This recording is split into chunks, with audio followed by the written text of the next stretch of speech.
Good morning. Thank you very much for making it to the Expo today, on Saturday morning. Really welcome. I'm Nick Morris, BSC. Just really here to welcome the very knowledgeable panel that Nick Knowland, BSC, has assembled for us, really to bring us up to date with the current developments in HDR, in high dynamic range imaging. Just a quick note on the displays that we have here today. We've got two Sony HDR, the latest HDR displays from Sony, both running at 1,000 nits. And they're beginning to be seen in grading suites now. They're grade 1 broadcast monitors. And we're very grateful to Sony and CVP for loaning those to us for this presentation. So thanks for that. For technical reasons, we've got a 4K projector, but it's not HDR. Okay. Nick has had a really detailed, Nick Knowland, my colleague here, has had a really detailed look at the current landscape. So I'm going to hand over to him to get us underway. Thank you very much, Nick. Thank you, Nick. So I've got a little note here at the front, 5 minutes or less for me to say why I started this research and how I set about it. Can everybody hear me all right? I'm not popping and... Yes, I am. Popping and banging. Okay. So I've been in this wonderful industry now for 50-odd years, most of the time working as a cinematographer on a wide range of projects, from documentaries, pop promos, classical music film, physical theatre films, TV dramas and features, and many more, commercials, etc. For all these years, the displays used to show our work have developed from black and white to colour CRT TVs to LCD and plasma displays, but have all used roughly a Rec 709 at a brightness roughly equivalent to 100 nits, which is a display measurement for TV, and 14-foot Lamberts for cinemas, sitting, as it were, on a screen where black has been quite a dark grey, but by no means black. As cinematographers, we've been more or less happily been using the 7 stops of dynamic range of Rec 709 colour, space and brightness to provide some very fine-looking pictures and helping tell many wonderful stories, essentially squeezing the 14-odd stops of capture information into this envelope. Right now, however, we are entering a new era, because the latest developments in both TV and cinema display technologies involve an ability to show pictures that are on much brighter displays with truly black blacks. And if you ever get to go to the Dolby Prinyar cinema displays, their wonderful trailer shows just how dramatic that is. The black is truly awesomely black, and the brights can be awesomely bright. So in my mind, this represents a new stock for cinematographers to explore and harness to help them tell the stories and connect the audience in new and engaging manner. I remember well that each time a new film stock was launched in the old days, I would make sure that I tested it thoroughly to be sure I knew how best to use it on my projects. So for the last 2 weeks or so, I've been researching the exciting new version of HDR stock that is essentially camera neutral. In fact, we've been using capable cameras for many years, since film as a capture medium is well suited to this application. And also most current digital cinema cameras have plenty of dynamic range. But that's not to say that all cameras will perform the same. There will still be significant differences and possibly shown up even more sharply with this kind of technology. There's no doubt that particularly for wildlife, documentaries, etc., this will bring some stunning images to capable displays. If you haven't already taken a look at the display on the ARRI stand outside, you should have a look at some of the material showing on that. It is awesome. However, I've been questioning, to use an academic phrase, how it may play out in the world of drama and fiction, where as cinematographers we are engaged in creating mise en scène, a visual container for a particular story to unfold. And for myself, at least, I would say that in my drama work, it's never been simply a case of recording and reproducing the so-called real world. So in that sense, HDR has never been a great attraction to me. I've always liked to create my look, the texture and the feel of the piece, and often that means quite serious restriction of the material, of the capture material that I've captured. And we've done all that in post. No, my general aim really has been to create a new cinematic world that will in part be what keeps the audience attention and emotions entwined in the story we are telling. And I have what I will call a kind of DNA of my images, my style, and how I like my pictures to be.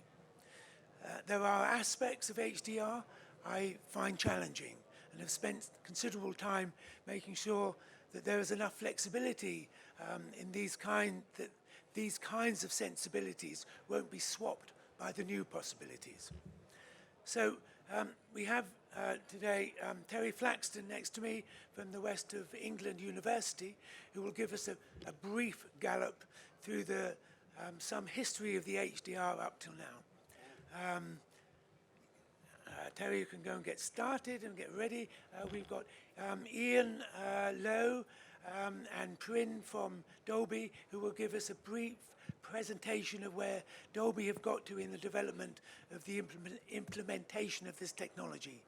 Phil Layton and John Zubrzycki are here from BBC to tell us how they and other broadcasts are developing particular workflows and techniques to deal with the special requirements of the broadcast industry. And last, Florian, an experienced colorist who's been working on HDR for some time, to tell us how colorist and post-production technology is going to be working with the expanded possibilities presented by this version of HDR. We hope we'll also have a bit of time for Florian, myself, to do a little bit of live color grading on the two monitors that we have here, with a little bit of kit we've got here. It's very basic, but we'll look a little bit particularly at the brightness, the highlights, and some of the issues that I've found from my perspective as a cinematographer, and how we might deal with those, and of course the possibilities that it gives. So with no more, let's Terry give us a little bit of presentation on where we've got to so far. Okay, so this won't be the history of HDR. This will be the history of the involvement of academia with HDR, because I used to be a cinematographer, but I'm all right now. Basically, I'm representing the director. I'm the director of the Centre for Moving Image Research at University of West of England. We've got 3 professors, and we have Roberto Schaefer and Jeff Boyle as visiting professors, a set of core research streams, amongst which is HDR research. Currently 4 PhDs in cinematography, which is getting the ASC very excited. We conduct the CMIR camera tests. Last week we tested $3 million worth of lenses. I don't think that's been done elsewhere up till now. We also set up last September, and will be running, not as a competitor to Camera Image, how could one do that? But one can say over here on the west side of Europe, we can also do a cinematography festival. So I will beg your pardon and just show 30 seconds of something some students did about the last festival.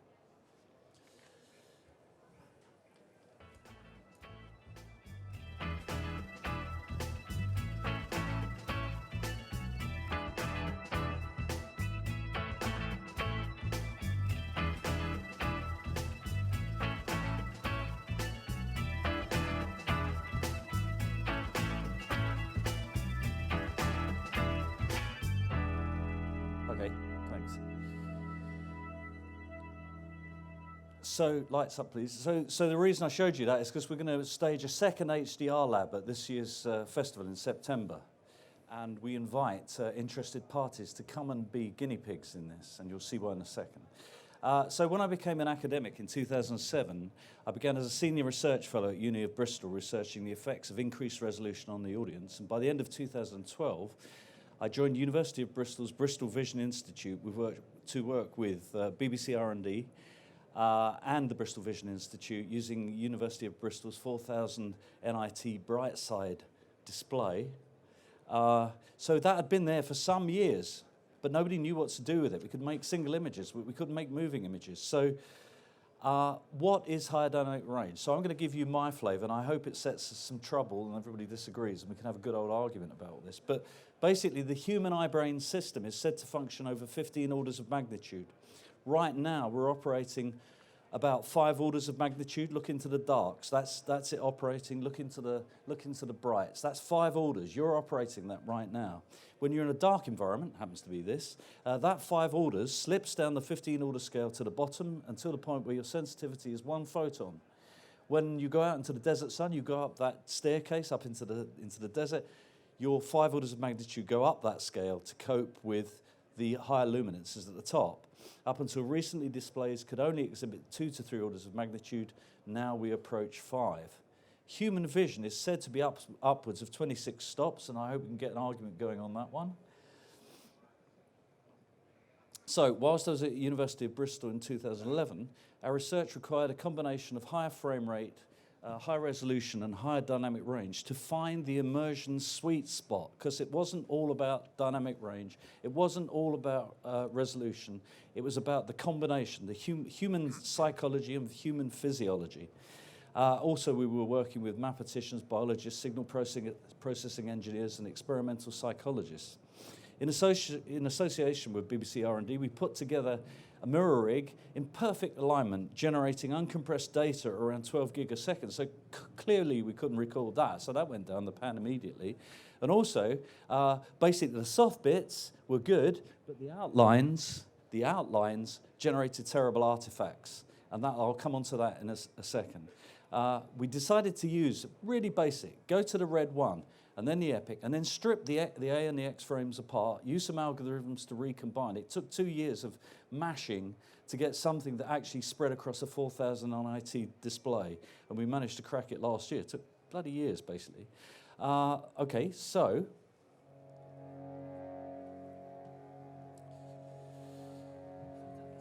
because the experimental psychologists needed 30 minutes of compelling footage to research audience immersion, with no budget, we had to find a doc subject with a large dynamic range. Down on the Somerset levels, at night, the carnival floats come out, replete with 20,000 light bulbs. This isn't HDR, this is just me out with a red one in 2008. But that was our subject that we could test in the immersion lab. So this is the realist project to replicate reality. But cinematographers want to do more with the images they create. They need induced atmosphere to generate art, not just inject color in the highlights. Would cinematographers be more interested in the darks to exploit the psychological state of the human condition? And what about our responsibility in data production? As according to academic studies, the server industry now pollutes, heat pollution-wise, more than the aircraft industry. So there's a kind of duty of responsibility there about production of data, and this stuff's going to produce data. In 2014, I'm speaking fast because Nick said, get this down to 7 minutes. In 2014, I went to LA to speak to the AMPAS SciTech committee about where they'd got to with HDR, and I'm glad to say that the Brits with their string and sticky tape were that bit further ahead. Later that year, I ran an HDR lab in Encounter Short Film Festival, artists, signal processing engineers, the usual bunch of cross-disciplinary behavior. We learned to see depth within the HDR image. We started saying to each other, can you see what I can see? Over 5 days, we started to see something. We became acclimatized to seeing a different form. It wasn't binocular stereopsis, it was depth within the image, induced by higher dynamic range. By the weekend, we were bringing in audiences of 25 ago, and we could get them to see what they needed to see within about 30 minutes. It was a bit like looking at that computer-generated piece of artwork where you can't see any 3D in the sodding thing, it's just a bunch of patterns, and then suddenly you go, yeah, I've got it, I've got the image. That is what happened. So there's another thing going on too. But there are various kinds of HDR. Dolby moved fast when it got the patent to get product out there and remaster old fields into what could arguably be, and I hope you're going to argue with this, mid-dynamic range product, using only one exposure, and quite cleverly, in a sense, utilize the best that the camera sensors can give at the moment. Let's go. We've got this. Let's make it work, right? I mean, that's the deal. No nods? Okay. Well, okay. The other way was to go to 2 exposures. But then our mathematician friend said, don't be daft. Actually, 2 exposures hang together very badly. What you actually need is you need 8 exposures, because then we can do a proper, algorithmically, we can do a proper mapping across the image. Another potential argument, I hope. And of course, then there's the University of Bristol, University of West of England sweet spot proposition that only between all of these things can we actually generate a deeper immersivity, effectively. And of course, the BBC has a different emphasis on higher frame rate and peripheral as opposed to foveal behavior with the image. But I'm trying to get through here. So 3 days ago, I met with the senior post-production SFX house with bases in several major cities worldwide. And the prognosis was that the Realist project is generating too much data. Well, we know we're burning the planet with this stuff, so what else? So 4K requires 4 times the data of 2K, duh. 8K requires 4 times that of 4K. 3D binocular stereopsis on any level doubles up. Oculus Rift can be up to 16 times of data to create the world around. So data, data, data. So we figure that the prior imaging paradigm is now becoming defunct. It forms a representation of the world from bits, yet to decrease this, we need to embrace a more synesthetic wave-like approach where you do more than gather data as if it were particles. Instead, we have to begin to think of formulating images from waves. This is the wave-particle duality we became aware of 100 years ago. I should say that in new research in data capture, it's proposed that we will not only be able to render the images we want to capture, but that we also should be able to render all of the images that were not captured. We should, in fact, be able to reassemble any image we wish at any frame rate, dynamic range or resolution, and most radically, from any point of view. Sphincter curling for cinematographers, this stuff. CMIR have experimented with capturing images without a lens already and achieved the world's first on the level with 4K imaging. Somewhere in this description is the future craft of cinematography. That's it.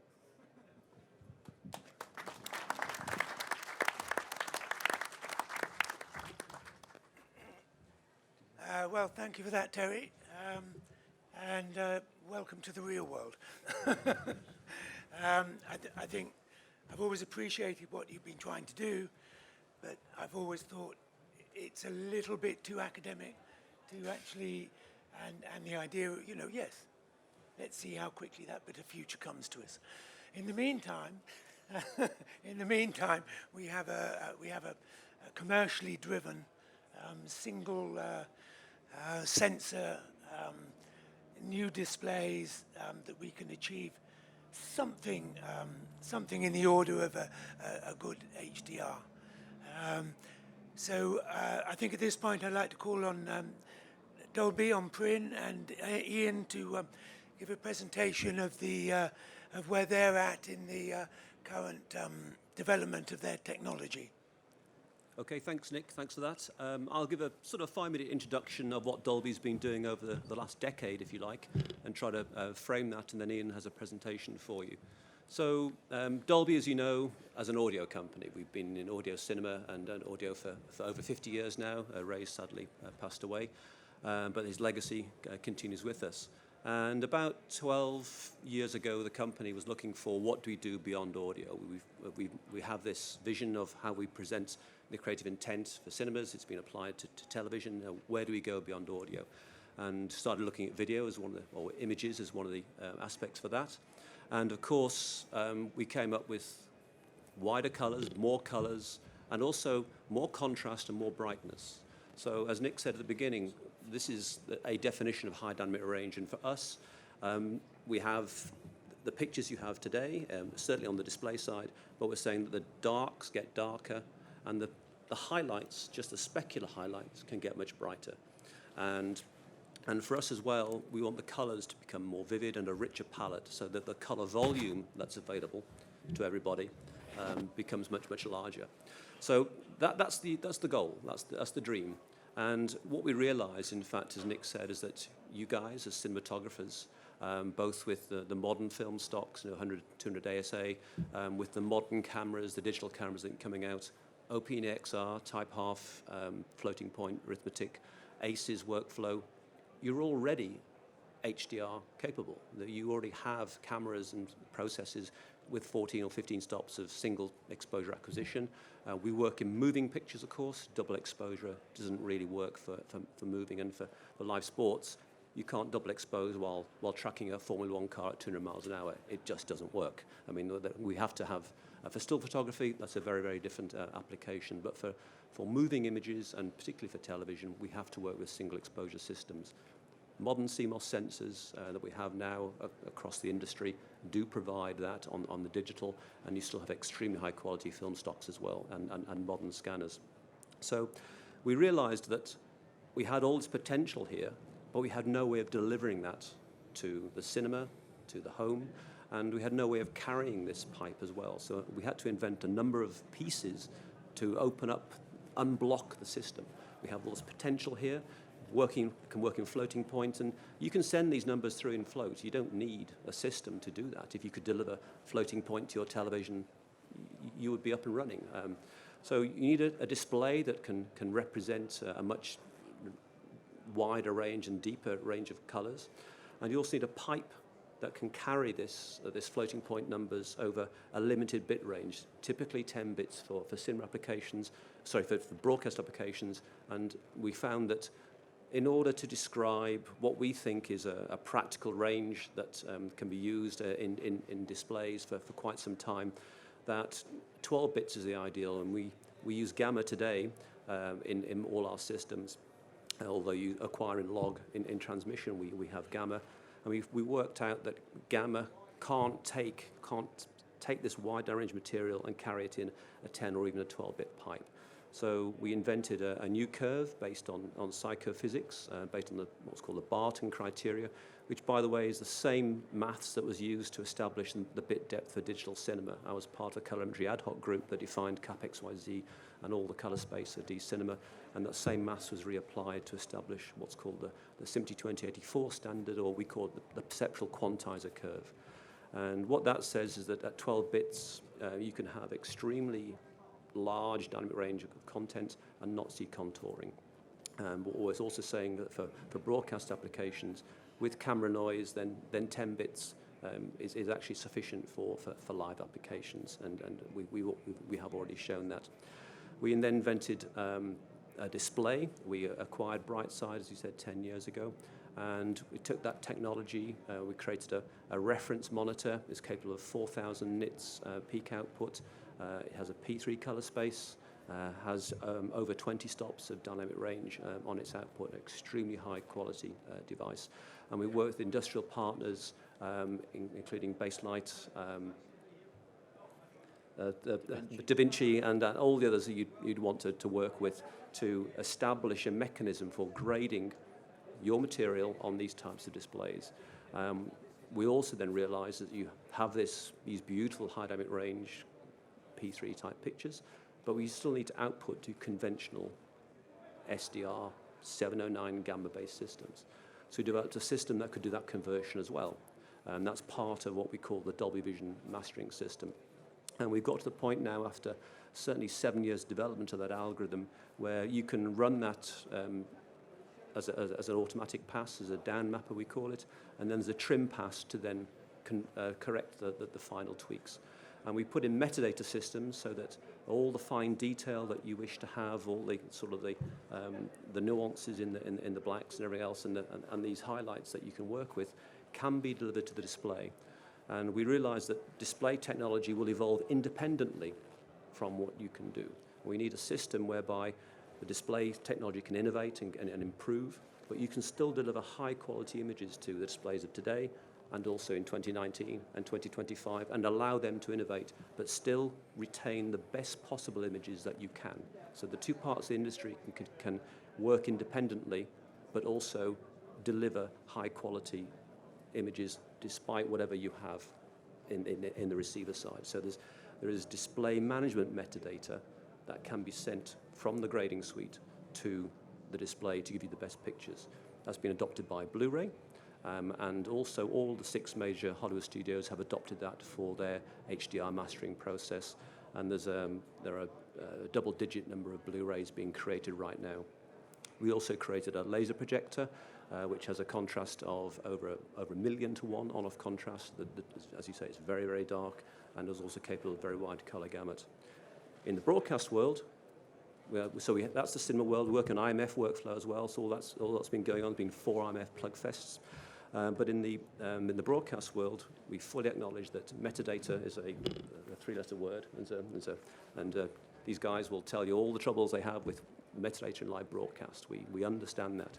So we've been adapting this technology, and I've been working personally with Grass Valley Cameras in Breda. I did the world's first 4 live acquisitions with an experimental LDX86 camera. We shot motorsports, soccer at a world event and also at Wembley, and also fireworks in New York, plus other events I can't really mention.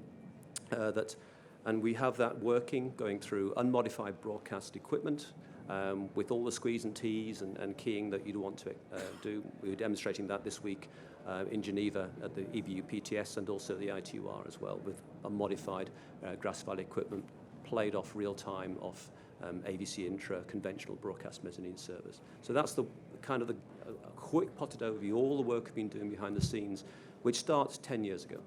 And we have announcements from LG and Vizio, along with TLC and others for receivers, and also adoption of this technology by silicon vendors for televisions across the world as well. So I'll hand over to Ian now for your presentation. Thank you.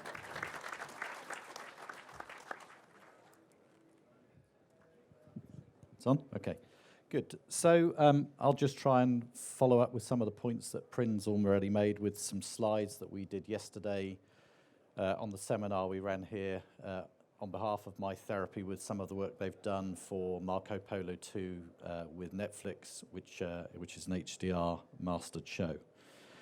So as Pryn said, we have kind of 2 strands to our bow. One is a television strand, which is Dolby Vision for the home, and we also do a cinema strand, which is a laser vision based projector that Nick touched on. So the process, I've cut out a few of the slides, Pryn, so I'll whiz through some of the other bits. So the process that we have in our mastering environment and the grading environment is we take all your beautiful content in as from a cinematography perspective, and we'll have a standard grading system. Pretty much all of the market already has that capability, and Utz is going to obviously show some of the way that works later. And we have 2 different displays. We have a regular Rec 709 grade 1 reference monitor, probably from Dolby, and a 4000 nit display to take care of the HDR side of things. And it would look somewhere like this. The picture on the left is a 4000 nit display. The picture on the right is a grade 1 display. They're both 42-inch panels. They both actually have the same front screen panel. It's just the extra light driver in the 4000 device behind. And primarily, the colorist is grading on the high dynamic range monitor and getting the best aesthetics he can for that kind of display and how the image looks correctly in that mode. And then what we have is a box that Pryn mentioned, which is a CMU, a content mapping unit, and we map that down to the 709 picture using an analysis process on a scene-by-scene basis. And the purpose of that is to ensure that the 709 image is a correct television picture. We might be in this transition period today working with somebody that's already made a TV program or a DCP, and we're trying to match the existing kind of look from that down map piece, leaving the HDR to ensure it's still a correct version. And that's the process we did for Marco Polo with Dado. We got the project in as the original look for the series. We then did an HDR pass on it, and we mapped it back down to 709, and we did a split screen to see how close we got them. If they're not quite right, we can then do a little trim pass to kind of make that done. At the end of that, we generate some metadata, and that metadata, as Prin said, gives you the HDR version and the 709 version from one, if you like, one session. And then we can encode that and send it out. People who have the right TVs get an HDR picture. People that have a standard image device, then they will obviously get what we get today. So out of that, we can generate a bunch of HDR content, whether that's for broadcast or whether that's for a Blu-ray or whether that's for an OTT delivery out of that single pass. So it's a very non-expensive way, let's say, of actually generating HDR content while still producing your kind of main event, the regular TV or cinema delivery. As Prin mentioned, we've got a bunch of titles already done. I think we were up to over 50 Hollywood titles already mastered that are available online in the US.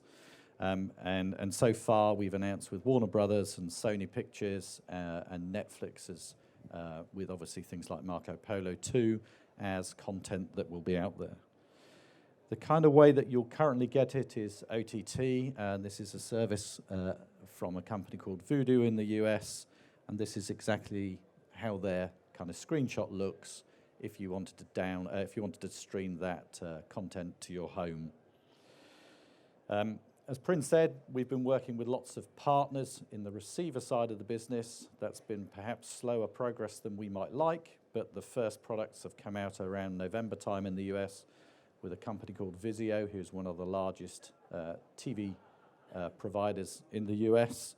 That's available. We have one in our office in London, should any of you want to come and have a kind of an end-to-end version of how the process works, and we can show you some content there.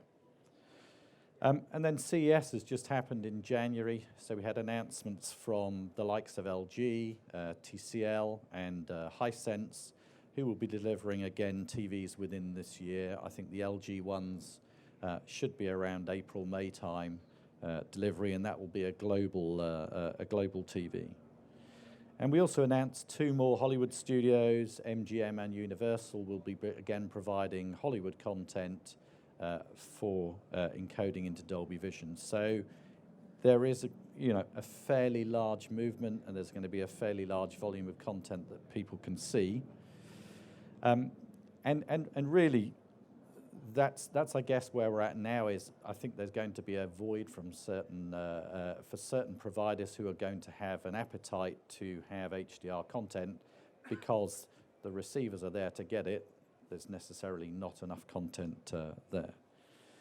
So just to touch on the cinema side, Dolby's going into the premium theatre business. So we're not making projectors and we're not selling them as a Dolby type projector.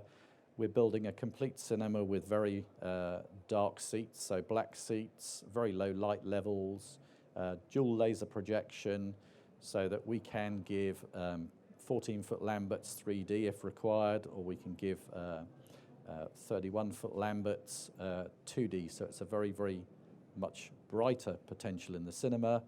But what's most important is it has very, very low blacks. As Nick mentioned, pretty stunning blacks compared to that usual grey of a cinema screen. Again, I think we're up to a count of around 10 movies that have already been mastered for Dolby Vision. We have 4 cinemas in Europe already up and running, and we have 12 AMC cinemas in the US. Programs like The Revenant, Star Wars, Tomorrowland, Pixar's Inside Out, The Martian, we could kind of go on, have already been done, and if you are lucky enough to visit our preview theatre in London, it really is a very impressive show, as I'm sure Nick and Nick both saw with the Revenant earlier this week. That's it from my side. Over to. Do you need the presentation?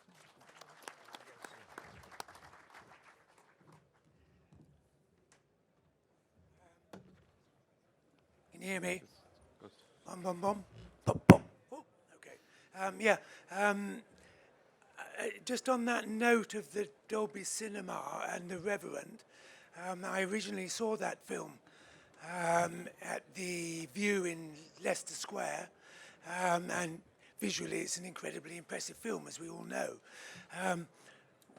What was interesting, going to watch it at the Dolby cinema the other night, I only stayed for half an hour, unfortunately, but in a strange way, it didn't look that different. They obviously, the tonality of that film that Emmanuel Lubezki had achieved and wanted was sort of down, was sort of, you know, evening, morning kind of feel, a lot of it. And they had by no means what I would call ruined the film by expanding it and making the whites massive, the contrast. It kind of looked like it looked in the others. It just was an incredibly beautiful projection with incredibly wonderful sound. Even I could tell the difference in the sound, which is saying something. So I don't think we should be worried about this system taking over all the looks and all the mise en scène kind of elements that we as cinematographers like to play with.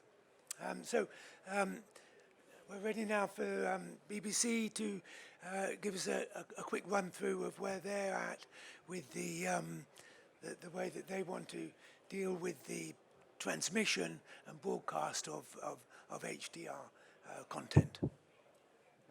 Thank you very much for inviting the BBC today. First thing, just to start off, it's FA Cup weekend, and lots of teams have to field their reserve teams at this time. The BBC's had to do the same because the first team is actually out in the ITU meetings in Geneva, actually working on the standardisation of HDR as we speak. So apologies that you get the reserve team, but me and John will try and do our absolute best on the broadcast perspective. You are very much going to get a broadcaster view today of the challenges around HDR and the complexities of the broadcast infrastructure. And from previous discussions with members, you know, I think the complexity sometimes of how broadcast operates in the UK, particularly for the BBC, often, you know, hasn't been understood, and that's sort of reasons why we have issues around Super 16 in the past.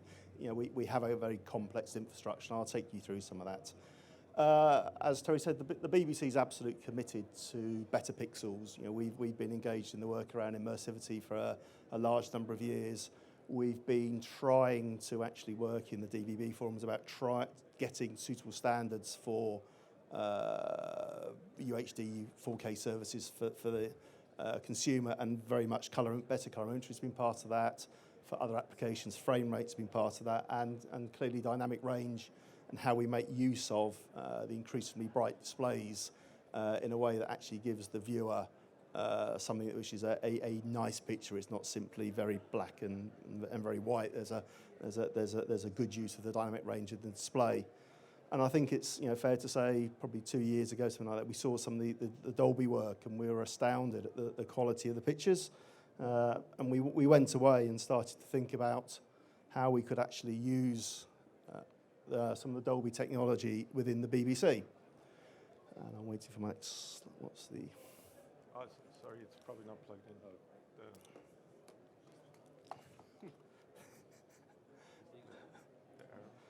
On the other side.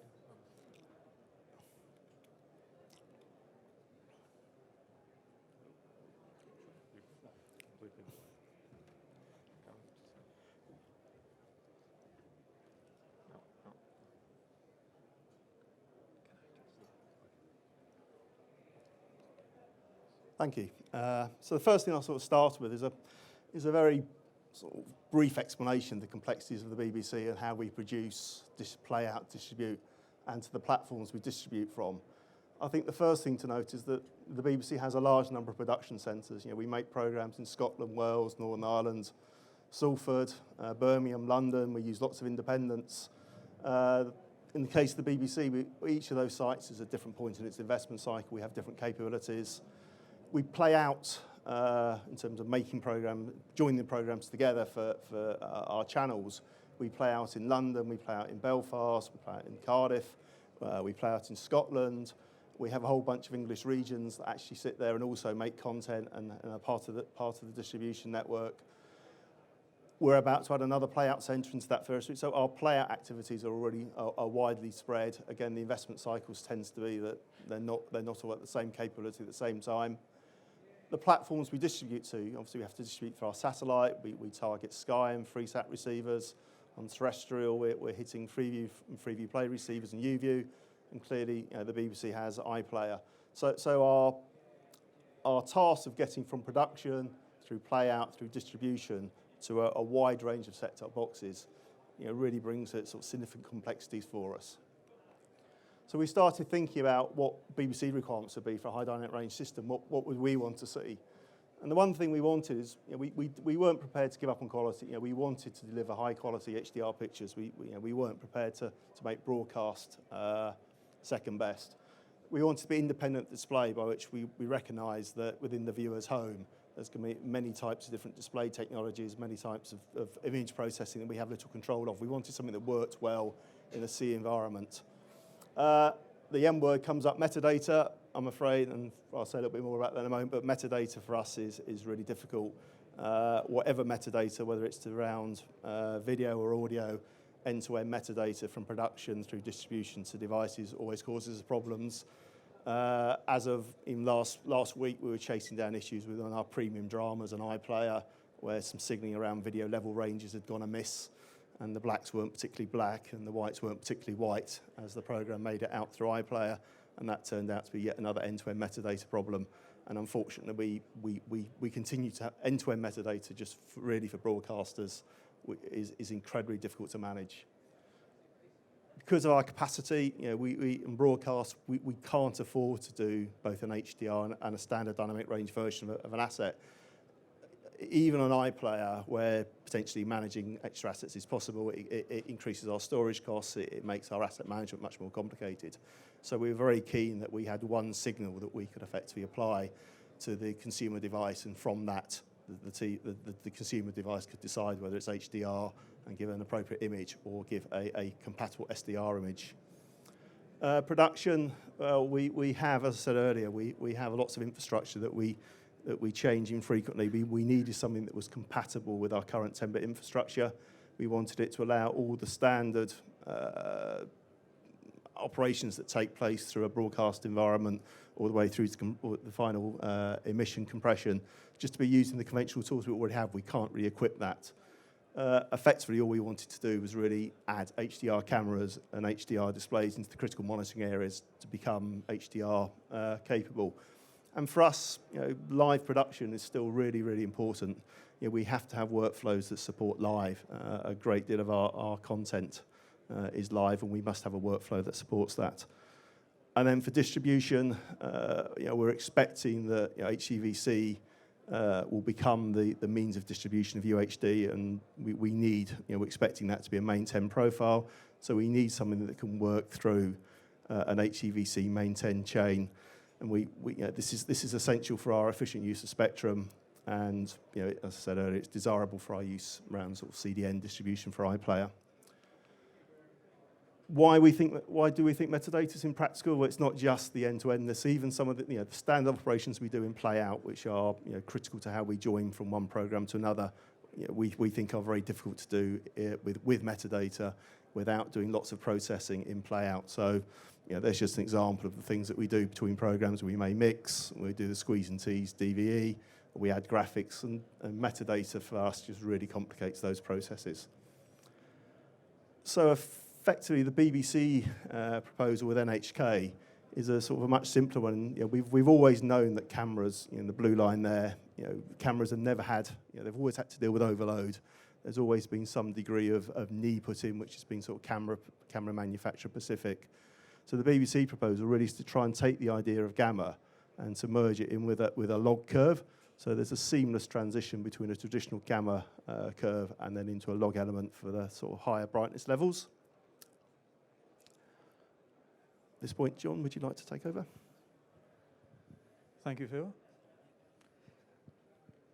I'd like to just expand a little bit on some of the things that Phil has said by just actually having a look at the television production workflow in a little bit more detail. And the slide that is up there is an idealized slide of showing how the signal will come from the cameras on the left-hand side and actually be combined together in a maybe in an OB vehicle or in a studio production gallery to produce the final program output. And the things to note here is that, as Phil was saying, we want to use as much infrastructure as possible because we've got a huge investment in it, and we only want to add in HDR-specific items where needed. Now, using the BBC's BBC NHK HLG system, we naturally get a backward compatible signal, which is incredibly helpful because if you look at the workflow from the cameras through the through the studio gallery, you'll find there are a whole host of monitors there that people are looking at, and a lot of those monitors are there just to give confidence that there's a picture there. So actually having them all as HDR monitors is a problem, and having to have special converter boxes to convert the HDR to SDR just to show them on SDR monitors is not economically viable for us. But HLG gives us a very good compatible picture, so the various engineers and other operators can actually see the pictures. The critical one, of course, is that in a live program production that is equivalent to colour grading that you'll be familiar with, is that we have to bring the cameras together to a process called camera racking, which is actually basically adjusting, usually mainly the exposure, but sometimes maybe the colour balance a little bit, on a multi-camera shoot, such as a football or some concert or something, to make the look of each of those cameras look consistent. Now that is one where it would be desirable to have an HDR monitor to do that camera racking really well. Although it wouldn't be possible to do with an SDR monitor there. So that's one. But when the signals are going through the matrix, for example, that could just be SDR monitors, or the multi-viewer is obviously maybe an SDR multi-viewer. But then it's only really, again, on program output, that on studio output, that you would need an HDR monitor to be sure that you're produced, that really good pictures are being produced. But also, when we're producing multi-camera programs, we're quite likely to need to bring in a couple of SDR cameras into the mix. And of course, what we need to do there is actually bring down the brightness of the SDR cameras, because otherwise all the peak whites of SDR are not the same as the super whites of HDR. So we have to put those through a remapping process to effectively map a portion of the HLG curve onto them. And at that point, they can be treated just like HDR cameras and brought in. So that's what happens at the in the studio or OB truck. But then, of course, it then goes through a whole host of other processes that are related to the playout. Now, I won't go through the whole playout infrastructure here. You know, effectively here, this is where the studio comes in, and you can see it comes in and gets joined in with other programs, and you can see a very similar structure to what was happening in the studio gallery. But at that point, the signal then can go out to the transmitter chain, but now, we still have to feed our SDR networks, and at that point, then we would take out our signals for down conversion to HD and to SD, and color remapping where necessary to actually feed those two networks. So back to Phil to finish off.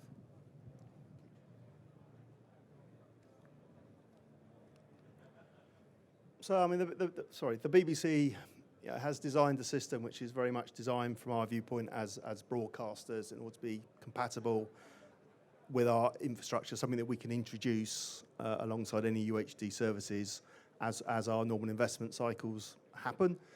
You know, we think we support a wide range of displays and environments. We have implementations from most major CE manufacturers in terms of displays. We have some small amounts of standardization work to complete, but we have a full working sort of end-to-end chain. You know, we've talked about metadata. You know, we don't need metadata, which is a major issue for us. We can display the signal on unprocessed SDR screens. It's a 10-bit signal. It's fully compatible. Our current production infrastructure can be used to actually make the programs.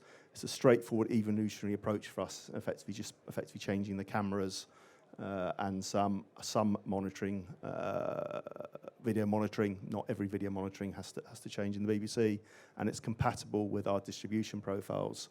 So really our intention is this will become the preferred means of delivery to the BBC for HDR assets. Thank you very much.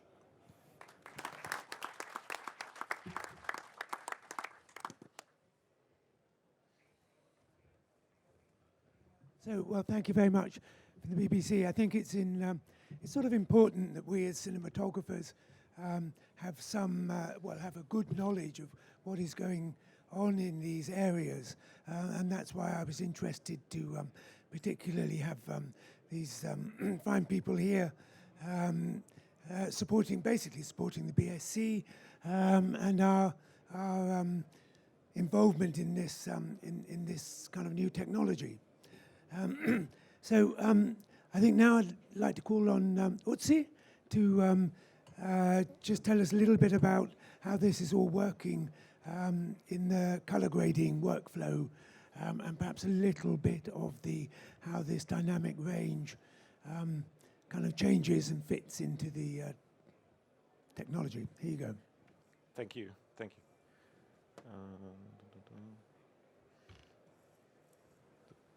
Hello, everyone. My name is Utsi. I'm a colorist. I work for Ari Media, post-production company based in Munich, in Germany.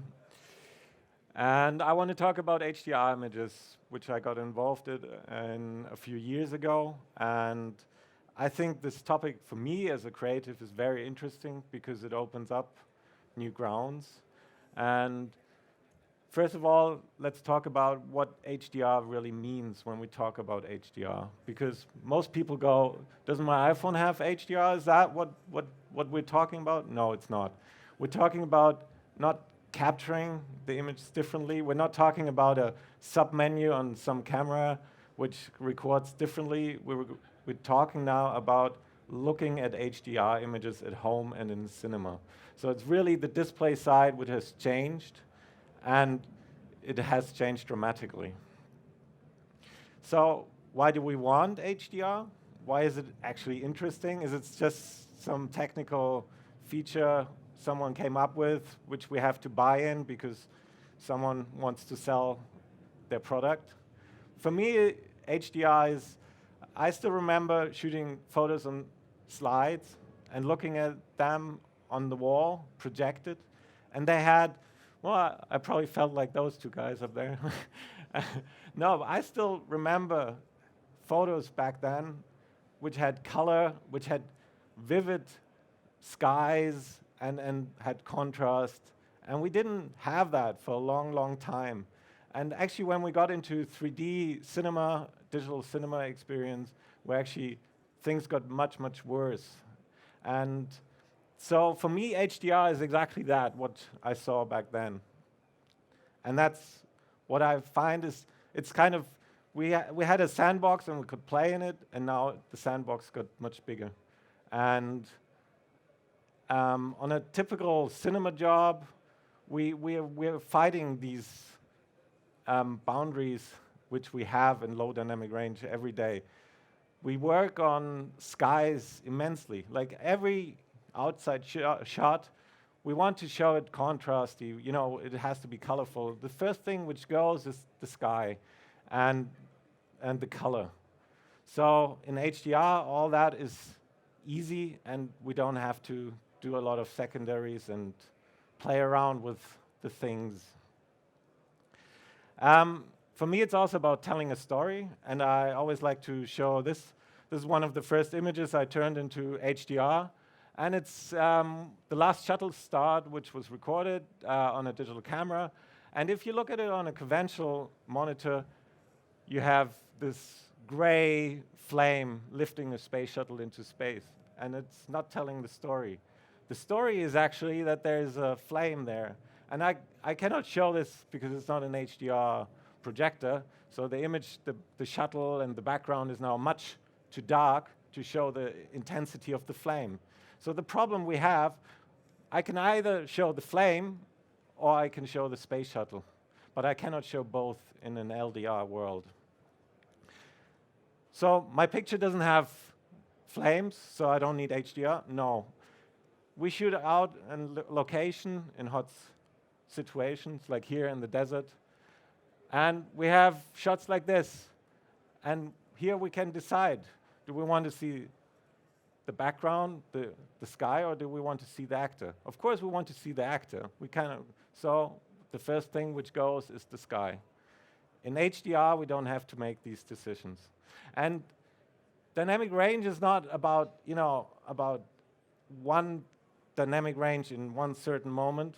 Dynamic range can change. So this is a shot where actually it starts off with the curtains closed in a very, very dark environment, and the woman gets up out of the bed and opens up the curtain, and suddenly there's bright light. So we have also a lot of changing dynamic range through a picture. And with high dynamic range, we can really accommodate for both worlds perfectly. We, of course, have sports events, and even looking at the last World Cup, the Soccer World Cup, we never see shadows and highlights at the same time, looking at live broadcast.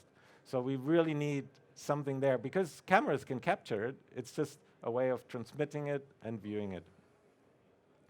And of course, we have self-illuminated objects, like lights or fireworks, which actually should have color. And most of the time, we're looking at fireworks, and they are all white and washed out. So is this all new? Is this something which just appeared now? And for me, no, it's nothing new. And because when I started on film, I still worked on negative. I still know how to strike a print in the lab. And what we had back then was we had a HDR capture medium, which was the negative, which did hold an immense amount of dynamic range. And we actually did a lot of experiments of scanning back negative from 1980, for instance, and putting that into HDR, and that worked fine. It had all the dynamic range, which we never utilized because we used either back then a print film, which was low dynamic range, or we used a Rec 709 monitor to view it. And so this is just the translation from negative to print film. Then we came up with the DI process, and we didn't actually change that much. The only thing which changes the right-hand side, where we don't have the print anymore. We have a digital projector now. And we actually emulated that dynamic range of that print film on that digital projector. And we actually use print film emulation to actually get the same colors on digital projection than we used to have on print. Then we had digital cameras, and thankfully we actually emulated the exposure of negative very closely with logarithmic encoded images.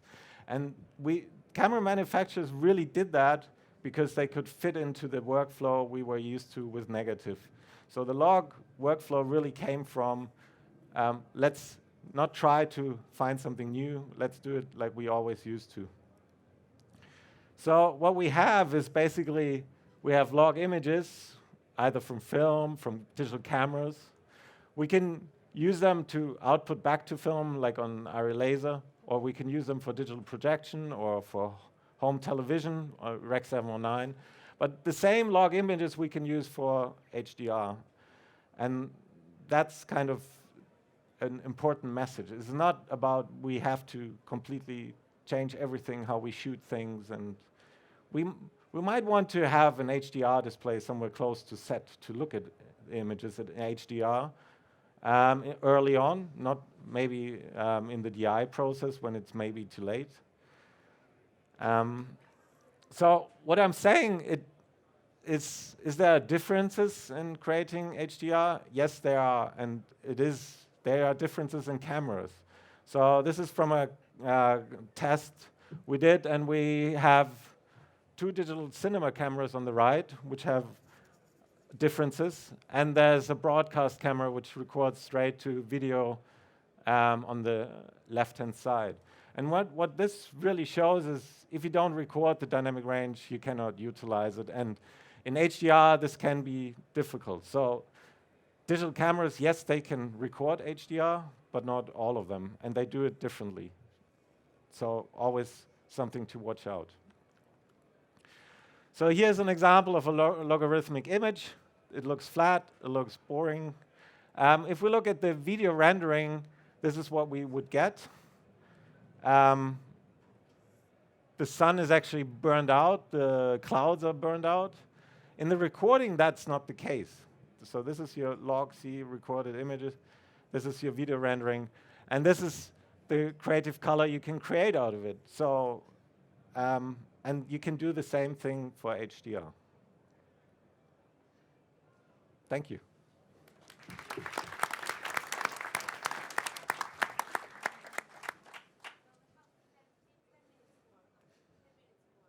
Ten minutes. Oh, good. So we're really going to do this? Thank you, Utsi, for that.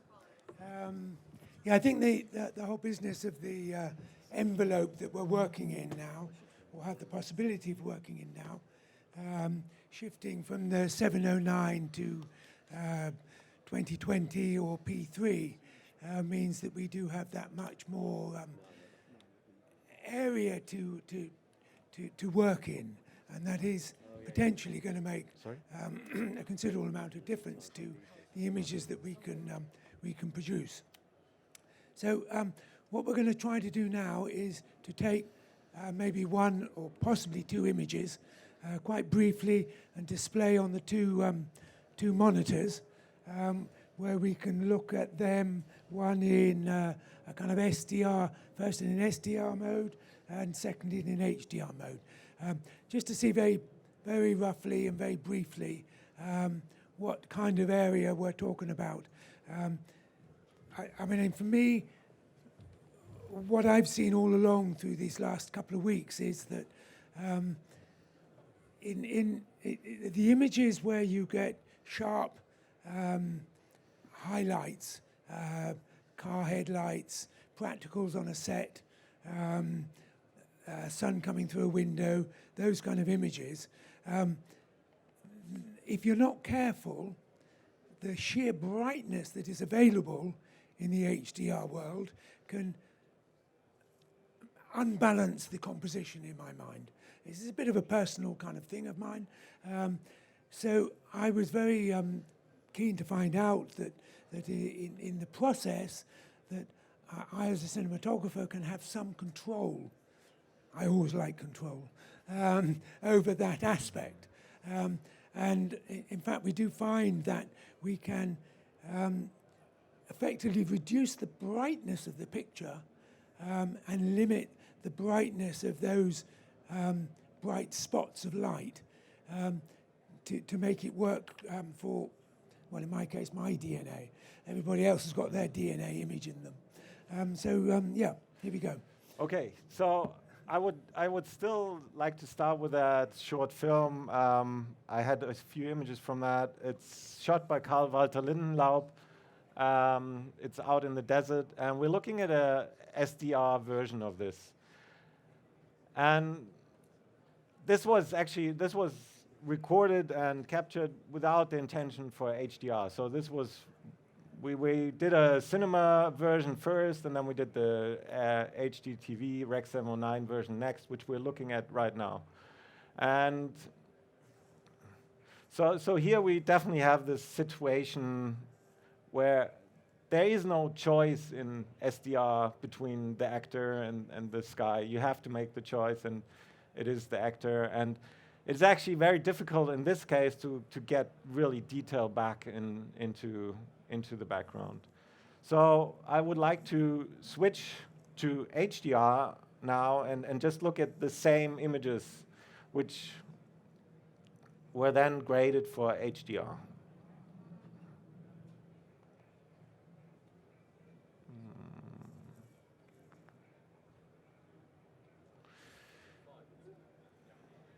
Okay, that looks kind of, okay. Yeah, it looks like. So what we're actually seeing now is 10 times the brightness. So this is over 2 stops more brightness and contrast.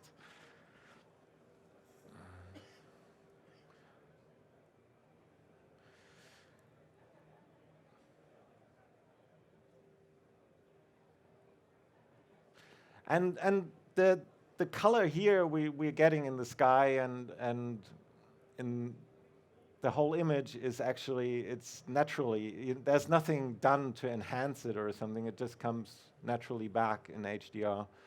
The first impression I often get is when people look at HDR, they say, oh, this is like 3D, it's like a 3D TV without glasses, and that's true for me as well. It definitely separates the layers better. You know, like it has a much more depth to the image suddenly when you have that amount of brightness and contrast, of course. So, Nick, should we go to your images?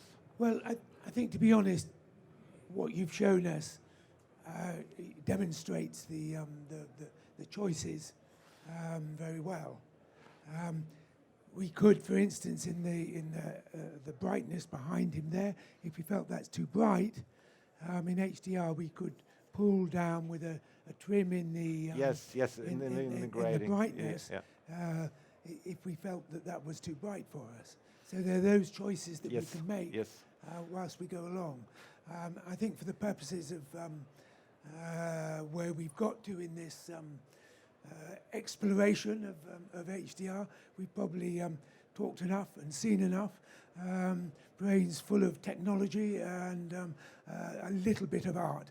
But I mean, as a cinematographer, I think this is our role. We have to combine the technical with the artistic to deliver the pictures that we want to. It's always been part of that.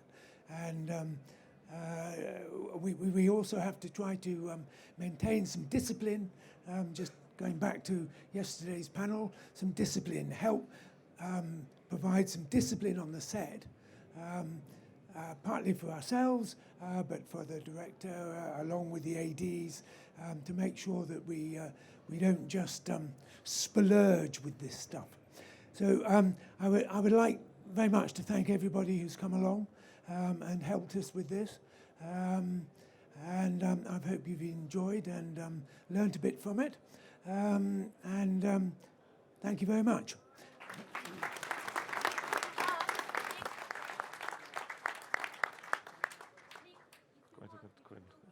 Yeah.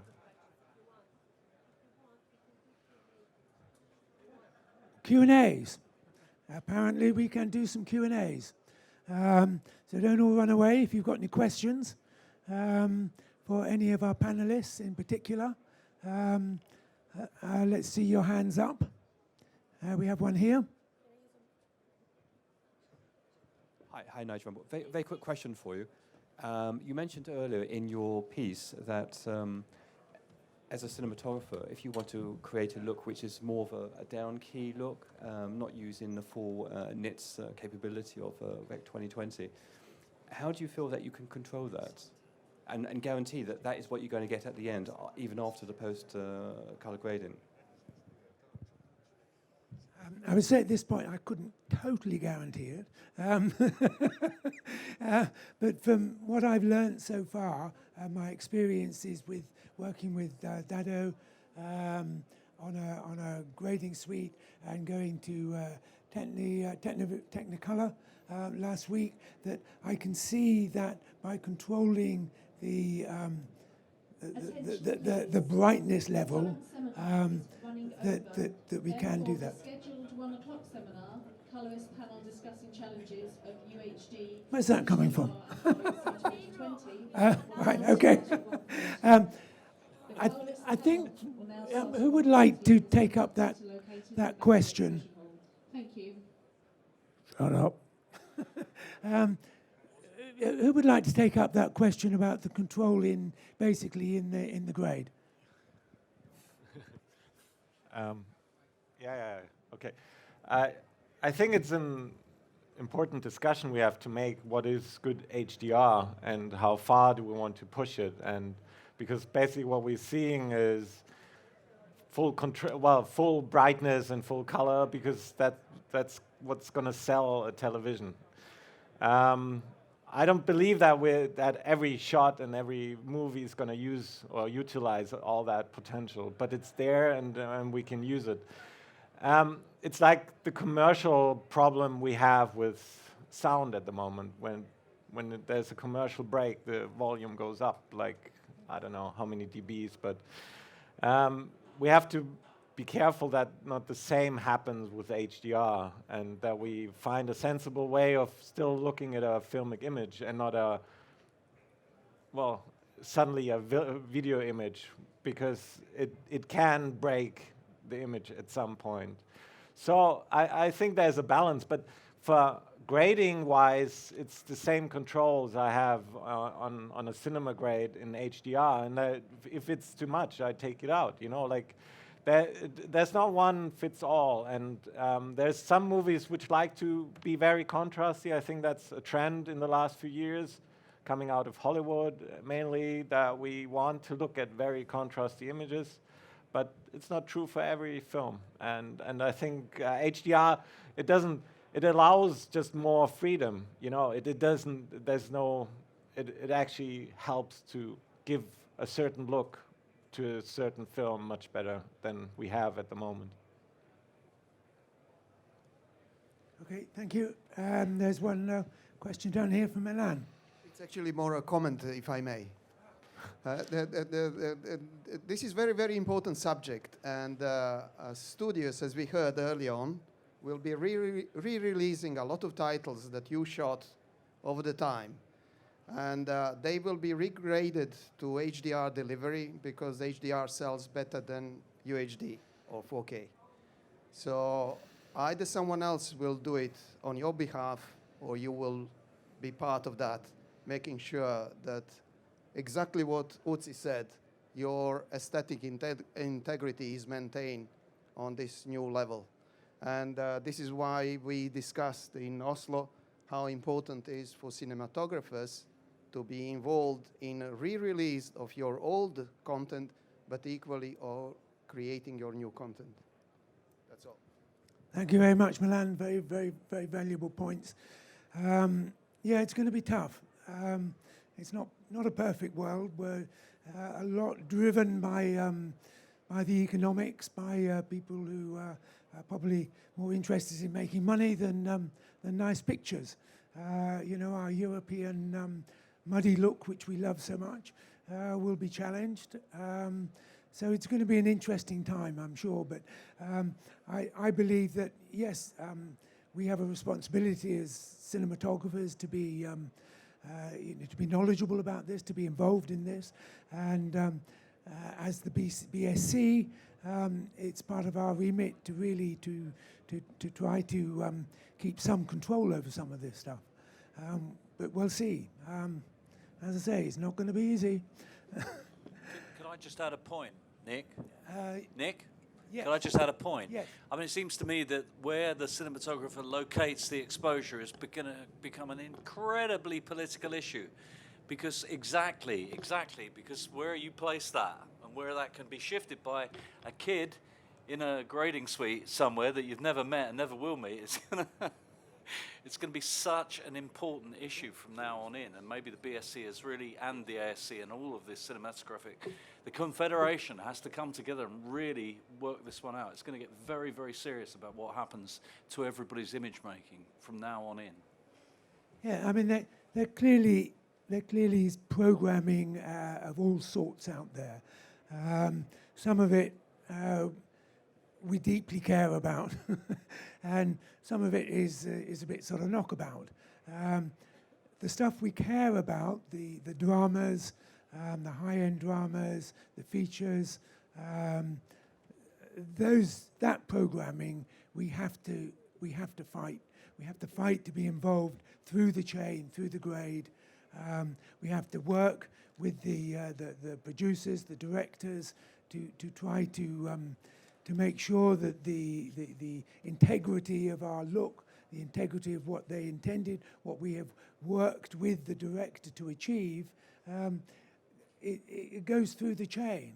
I mean, we've had this for many years in the cinemas. That I mean, to be honest, and myself and John Daly are currently involved with the Odeon, trying to get them to improve the viewing quality, the viewing ambient light, projector, all this kind of stuff in cinemas. Because I've been to shows of my shows that really were not well projected in cinemas with way too much ambient light, and this is something we've got to care about, and we've got to get out there. We're going up. In fact, John and I are going up on Tuesday to Manchester to look at a new Barco laser projector. We've been invited up by Odeon, and they're very proud.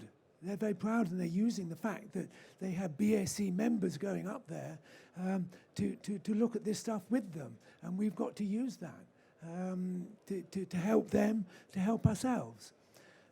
So I think on that note, we're getting the old finger wrapping job. So yet again, thank you very much for coming along, and that's it. And thank you so much for the panel.